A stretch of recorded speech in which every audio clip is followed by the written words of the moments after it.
Hey, welcome back to my channel. Today's video we're going to be working on a Poulan Pro weed eater. It's fairly new. So on this, the symptoms on this is it'll start on choke once it's primed. It'll only run for maybe a second, I'll show you, but it stops right away. So it's starving for fuel.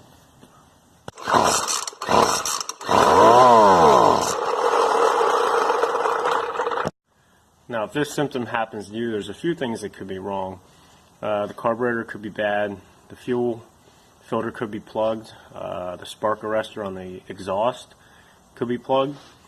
But in this case, I just took a glance in there and there's no fuel line attached. So the fuel line broke off inside the tank. So this is an easy fix. We'll just need a new fuel line. And I'll get a new fuel filter, reattach those. Should be good to go. Got a container to put the old fuel in. Dump that into there.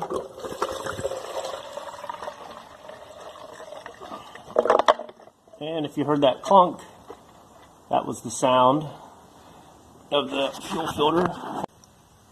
As you can see, it deteriorated.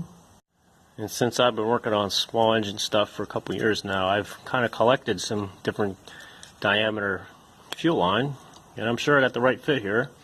I'm also going to grab the old fuel line that's in there, and it's the smaller of the two, and it goes to the bottom on the carburetor here. So this is the primer line, so we'll be taking this line off. It's the bottom one here.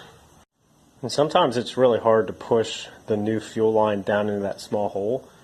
So what I like to do is get the new line and just kind of cut it like an inch down, but like right in half. That way you can kind of crimp it together and fold it and then push it down in there.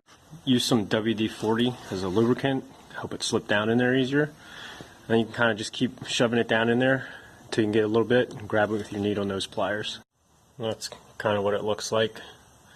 Kind of split it in half, that way I can shove a little down in there. One thing I want to mention is make sure that you leave yourself enough line so that the filter is all the way over to this side on the bottom. And then measure yourself and cut it somewhere up in here, that way it attaches to the carburetor. Once you've got enough line, reattach your fuel filter, shove it back in, attach to the carburetor, add the fuel, and see how we did.